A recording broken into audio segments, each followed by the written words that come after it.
تعلیم، سیاست اور مذہب جیسے اداروں کو چلانے کے لیے دولت کی ضرورت ہوتی ہے تاکہ وہ اپنے فرائض احسن طریقے سے سر انجام دے سکیں۔ اسکول کالجوں کو فنڈ کی فراہمی، پولیس، عدلیہ اور دیگر اداروں کو فنڈز کی فراہمی معاشی ادارے کے اہم وظیفوں میں سے ایک ہے۔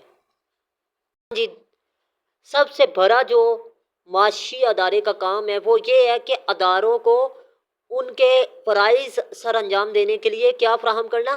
فنڈز فراہم کرنا ہے، ٹھیک ہے، کیونکہ پیسے کے بغیر کوئی کام ہوتا ہی نہیں ہے کسی بھی ادارے میں۔ آگے بات کر رہے ہیں اشیاء کی قیمتوں کا تعین۔ روزمرہ زندگی میں اشیاء کی قیمت و معیار کا تعین کرنا بھی معاشی ادارے کا کام ہے۔ مہنگائی، بے روزگاری کی نشاندہی کرنا بھی اسی ادارے کی ذمہ داری میں سے ایک ذمہ داری ہے، ٹھیک ہے۔ آپ کو یہ پتہ ہونا چاہیے کہ معاشی ادارے کے فرائض یہی ہیں، ٹھیک ہے۔ اگر آپ سے یہ پوچھ لے معاشی ادارے کے فائل لکھیں یا فرائض لکھیں یا وظائف لکھیں، آپ نے یہی جواب لکھنا ہے، ٹھیک ہے۔ وراثتی جائیداد اور کاروبار کی تقسیم۔ متوفی کے ورثہ میں جائیداد و کاروبار کی تقسیم کا سلسلہ بھی معاشی ادارے کی تقسیم سے لاگو ہوتا ہے۔ وراثت کے اصول میں معاشی معاملات حاصل کیے جاتے ہیں جس سے افراد بڑے تصادم و مسائل سے محفوظ رہتے ہیں۔ افراد بڑی جائیداد کاروبار کی تقسیم بآسانی کر لیتے ہیں۔ مطلب یہ ہے کہ معاشی ادارے کا کام یہ ہے کہ اگر کوئی بندہ متوفی فوت ہو جاتا ہے تو اس کے ورثہ میں منصفانہ تقسیم کرنا اس کی جائیداد کی، تاکہ وہ لوگ آپس میں لڑائی جھگڑے سے محفوظ رہ سکیں۔ یہ بات آپ نے سمپل الفاظ میں لکھ دینی ہے۔ شخصی خواہش کی پرورش۔ معاشی ادارے افراد میں شخصی خواہش پیدا کرتے ہیں۔ جو لوگ زراعت میں مشغول ہیں وہ عام طور پر کم خرچہ، ظاہر بینی اور مبالغہ آمیز ہوتے ہیں۔ استذاء اکرام اکثر نرم مزاج اور مثبت طبیعت کے مالک ہوتے ہیں۔ اس قسم کے خواہش معاشی ادارے میں رہ کر افراد میں پرورش پاتے ہیں۔ مطلب یہ ہے کہ یہ جو ان سے شخصی خواہش کی پرورش کرنا یہ معاشی ادارے کا کام ہے، کہ اس کا کام ہے اگر کوئی زراعت سے وابستہ لوگ ہیں تو ان کو محنت اور سچی لگن کے ساتھ محنت کرنے کی تلقین کریں، اور اگر کوئی دکاندار ہے تو اسے ایسی چیزیں خریدنے پر آمادہ کریں جو سستی اسے ملے اور وہ زیادہ سے زیادہ فائدہ حاصل کر سکے۔ اب ایک اہم ترین بات بتا دوں کہ یہ جو سا سوال ہے یہ الگ نہیں ہے بلکہ سیم ہے، ٹھیک ہے، لیکن یہ دوسری بک میں سے ہے۔ آپ نے صرف اور صرف کچھ پوائنٹ اس کے لکھنے ہیں اس سوال میں مکس کر کے، لیکن پوائنٹ آپ نے ریلیونٹ اور ٹو دا پوائنٹ اور بالکل ٹھیک لکھنا ہے، ٹھیک ہے۔ پیدائش دولت، اب یہ پوائنٹ بھی آپ معاشی ادارے کے وظائف میں لکھ سکتے ہیں، لیکن اس سے پہلے میں آپ کو بتا دوں ماہرین معاشیات کے مطابق معاشی ادارے کس کے متعلق ہوتے ہیں؟ پیدائش دولت کے متعلق ہوتے ہیں، تقسیم دولت کے متعلق ہوتے ہیں، تبادلہ دولت کے متعلق ہوتے ہیں، استعمال دولت کے متعلق ہوتے ہیں۔ پیدائش دولت کی بات کرتے ہیں۔ سب سے پہلے معاشی ادارے کا سب سے اہم کام یہ ہے کہ دولت کو پیدا کرے۔ مثال کے طور پر زرعی معاشرے میں زرعی خام مال وغیرہ کی پیدائش کرنا۔ کوئی شخص گندم، کپاس، مونگ پھلی یا کوئی دوسری جنس اگاتا ہے تو در حقیقت دولت کی پیدائش ہوتی ہے۔ صنعتی معاشرے میں دولت کی پیدائش اس وقت ہوتی ہے جب خام مال کو مصنوعات میں تبدیل کرتے ہیں۔ ان تمام معاملات کا تعلق پیدائش دولت سے ہوتا ہے۔ دوسرے لفظوں میں اگر بات کریں تو معاشی ادارے کا کام یہ ہوتا ہے کہ زیادہ سے زیادہ لوگوں کو کہا جائے کہ وہ جو کام کر رہے ہیں ان کو محنت سے اور زیادہ سے زیادہ کریں، کیونکہ یہ پیدائش دولت کا سبب بنتا ہے۔ اسی طرح کہا جا سکتا ہے کہ معاشی ادارے پیدائش دولت کا سبب بنتے ہیں۔ اب ایک اور اہم بات بتا دوں، اگر آپ لوگ CSS، PMS اور تحصیلدار کے ایسے کی تیاری کے حوالے سے پریشان نظر آ رہے ہیں تو آپ لوگوں کو یہ بتا دوں کہ آپ لوگ میرے نوٹس میں سے تیاری کریں، آپ لوگوں کا پیپر 100% کلیئر ہو جائے گا۔ اب آپ کو بتا دوں کہ یہ جو ان سے نوٹس ہیں یہ آپ کو 600 ایسے میں ہیلپ آؤٹ کریں گے۔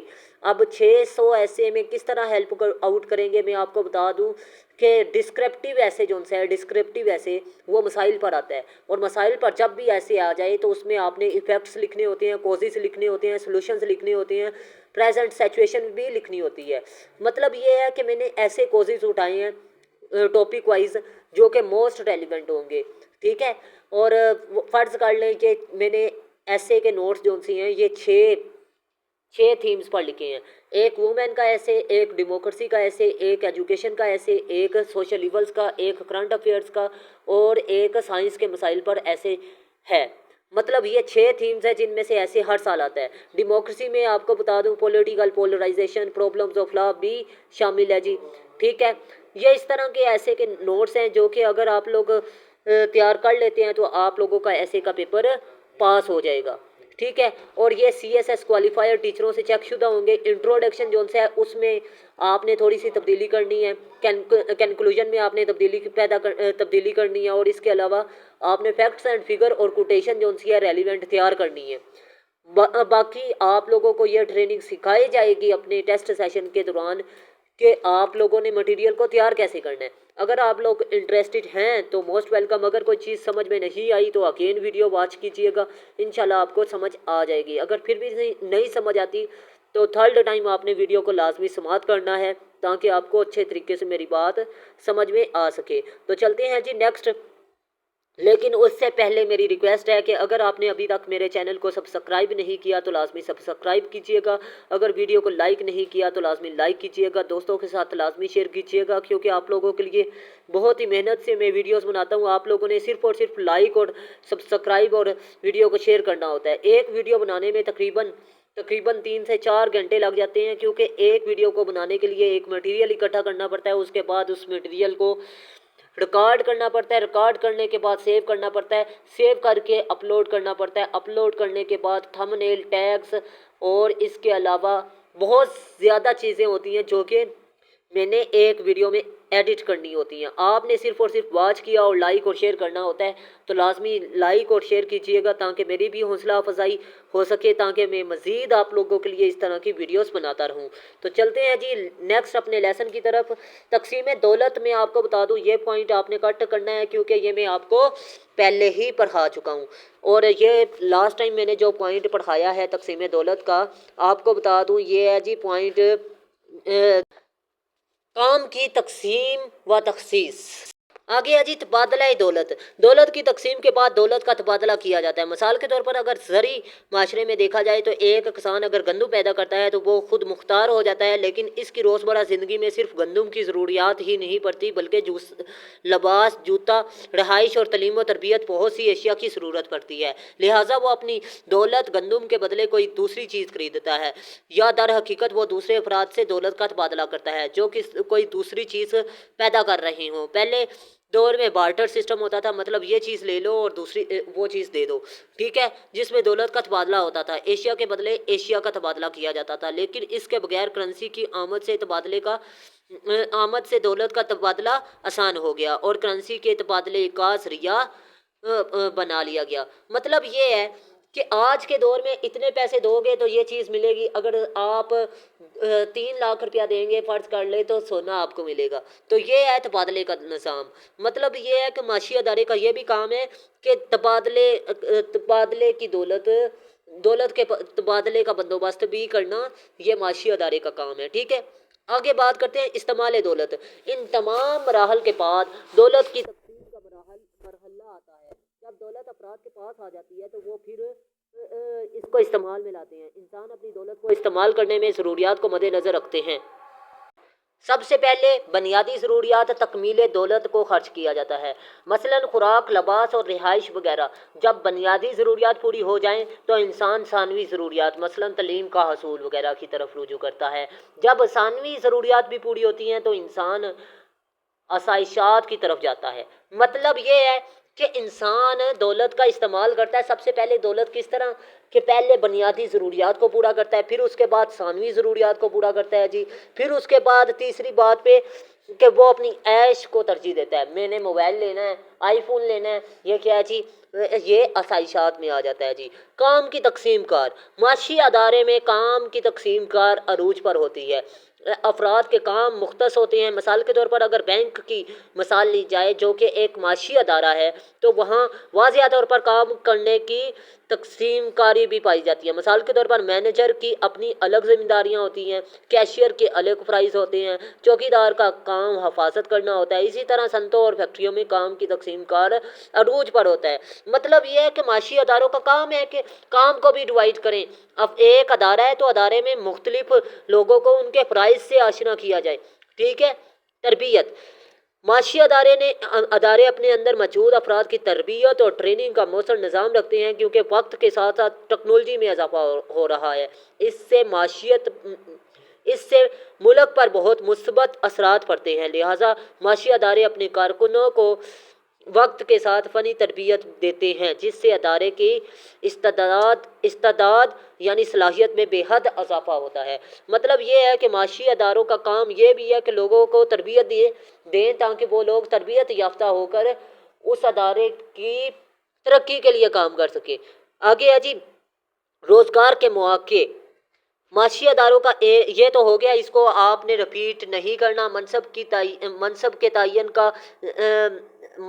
کا تعین یہ بھی آپ نے رپیٹ نہیں کرنا، مطلب یہ پہلے میں آپ کو کروا چکا ہوں۔ روزگار کے مواقع میں آپ کو پہلے کروا چکا ہوں، میں پھر کہہ رہا ہوں کہ اس کو آپ نے سکپ کرنا ہے۔ اس کے بعد آپ کو بتا دوں منصب کا تعین، یہ بھی میں نے آپ کو کروا دیا جی منصب کا تعین، اور یہ میں نے کس پوائنٹ پر کروایا ہے جی؟ درجات والے پوائنٹ پر، یعنی معاشرتی درجہ بندی، ٹھیک ہے۔ یہ وہی پوائنٹ ہے، اگر یہ والا مٹیریل آپ اس میں لکھتے ہیں تو پھر بھی ٹھیک ہے۔ ہیڈنگ، مطلب ہیڈنگ کے الفاظ چینج ہیں، باقی ہیڈنگ کا مطلب یہی ہے، ٹھیک ہے۔ آپ لوگوں نے روزگار کے مواقع میں یہ پیراگراف اٹھا کے لکھ سکتے ہیں، اور منصب کے تعین میں یہ والا پیراگراف اٹھا کے لکھ سکتے ہیں، ٹھیک ہے۔ میں امید کرتا ہوں آپ لوگوں کو اچھے طریقے سے میری بات سمجھ میں آ چکی ہوگی۔ اگر کوئی چیز نہیں سمجھ آ رہی تو اگین ویڈیو کو سماعت کیجیے گا، اگر پھر بھی نہیں سمجھ آ رہی تو تھرڈ ٹائم آپ نے لازمی سماعت کرنی ہے تاکہ آپ کو اچھے طریقے سے میری بات سمجھ میں آ سکے۔ اب بات کرتے ہیں نیکسٹ پوائنٹ کی، مقابلے کی پیدائش۔ معاشی ادارے معاشرے میں مقابلے کی فضا قائم کرتے ہیں۔ مختلف معاشی طبقات اور معاشی ادارے وغیرہ ایک دوسرے پر سبقت لے جانے کی کوشش کرتے ہیں، جس سے معاشرے میں مقابلے کا رستہ ہموار ہوتا ہے۔ معاشرے کو اس کا فائدہ یہ ہوتا ہے کہ ادارے جب مقابلے کی حالت میں ہوتے ہیں تو زیادہ سے زیادہ صارفین ضروریات، پسند اور ناپسند کا خیال رکھتے ہیں، جس سے ایک تو صارفین کو سہولت ملتی ہے اور دوسرا فائدہ یہ ہوتا ہے کہ ملک کو ترقی ملتی ہے، ٹھیک ہے۔ قیمتوں کا تعین، اگر معاشی ادارے موجود نہ ہوں تو میں آپ کو بتا دوں یہ بھی ریپیٹڈ ہے، یہ قیمتوں کا تعین یہ بھی ہو چکا ہے۔ یہ پوائنٹ آپ اٹھا کے ادھر بھی لکھ سکتے ہیں، ٹھیک ہے، اس ہیڈنگ میں بھی اور اس ہیڈنگ میں بھی۔ تو میں امید کرتا ہوں آپ لوگ میری بات کو اچھے طریقے سے سمجھ چکے ہوں گے۔ اگر کوئی چیز سمجھ میں نہیں آئی تو پھر میری ویڈیو کو آپ نے اگین واچ کرنا ہے، اگر پھر بھی نہیں سمجھ آئی تو تھرڈ ٹائم لازمی آپ نے واچ کرنا ہے۔ اور اس کے علاوہ اگر آپ لوگوں کو CSS یا PMS کے کسی بھی سبجیکٹ میں کوئی بھی مسئلہ درپیش ہے تو آپ لوگ لازمی کمنٹ سیکشن میں بتائیے گا، میں انشاءاللہ اس پہ ویڈیو بنا کر اپلوڈ کر دوں گا۔ اگر آپ لوگ میری کلاسز لینا چاہتے ہیں پراپر، یا ٹیسٹ سیشن جوائن کرنا چاہتے ہیں، یا پھر آپ لوگ نوٹس پرچیز کرنا چاہتے ہیں تو پھر بھی آپ لوگ میرے واٹس اپ نمبر یا کمنٹ سیکشن پر لازمی رابطہ کریں، انشاءاللہ العظیم میں آپ کو اچھے طریقے سے گائیڈ کر دوں گا۔ تو ملتے ہیں اس طرح کی نیکسٹ انفارمیٹیو ویڈیو میں، تب تک کے لیے اپنا خاص خیال رکھیے گا، اپنے سے زیادہ دوسروں کا۔ اللہ حافظ۔ پاکستان زندہ باد، پاکستان زندہ باد۔